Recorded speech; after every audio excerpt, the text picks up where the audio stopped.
Hi, I'm Tim. Welcome to Watchbox, and thanks for logging on. If you love this watch, email me, tmosso@thewatchbox.com. It's in the description below.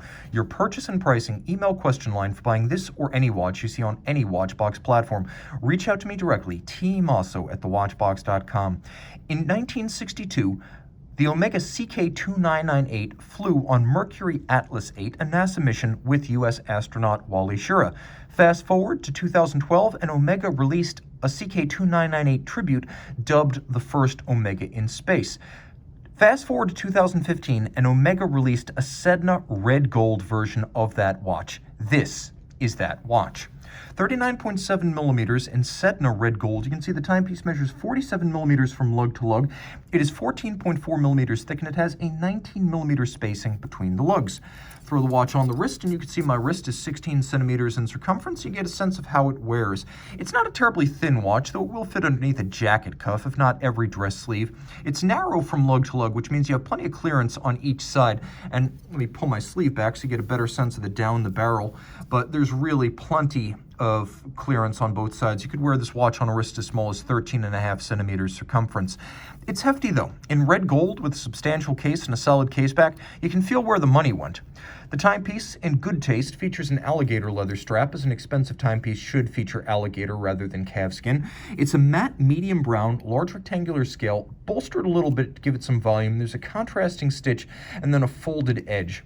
The timepiece includes a matching rose gold pin buckle for quick on-the-fly adjustments, and the first Omega in space case back in 2012 established the modern contours of a CK2998 tribute, which means the lugs are squared off on their end, minimally beveled, and then on the crown side, there are no shear guards or asymmetrical crown guards. The pump pushers are exposed, the crown is exposed. That's how it's different from a Moonwatch case, both in its shape and in its size. Now, there's a handsome dichotomy of polish and satin for contrast. The underside of the bezel in particular is nicely polished, and you can see that the timepiece uses a ceramic tachymeter scale, so rather than the anodized aluminum on the original CK2998, here you are in fact getting a scratch-resistant ceramic with a cold enamel fill.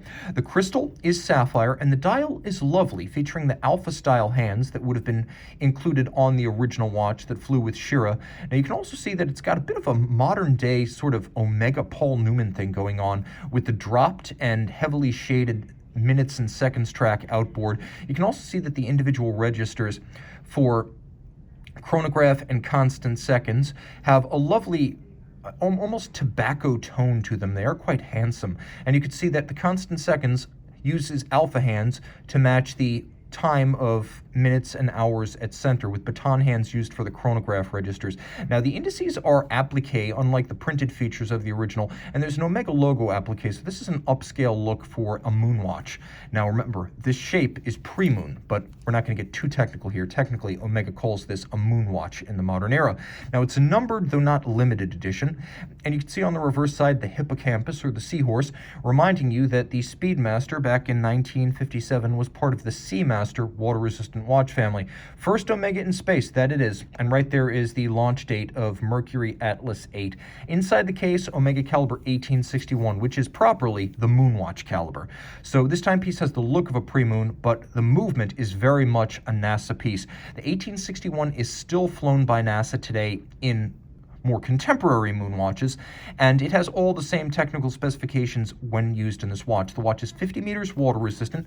The 1861 is manual wind with a 48-hour power reserve, pivots on 18 joules. It does not have hacking seconds. It beats away at 21,600 vibrations per hour, and it has a very tough cam and lateral clutch tandem. So the cam, or coulisse, is used for selecting the chronograph functions such as start, stop, and reset, and then the lateral clutch engages the chronograph. And the thing about these modern Lamagna-based calibers, and it is a Lamagna 1873 base movement, but these modern Lamagna-based Omega calibers have such fine tuning to them that the cam operation feels as crisp, if not more so, than a vintage Omega 321 caliber from the pre-moon era. So these are technically proficient, even if at face value a cam lateral clutch chronograph doesn't sound impressive. The reality, the implementation, the practice of it is very impressive. Reach out to tmosso@thewatchbox.com for purchase and pricing details of this latter-day first Omega in space. And we're back with the first Omega in space in red gold.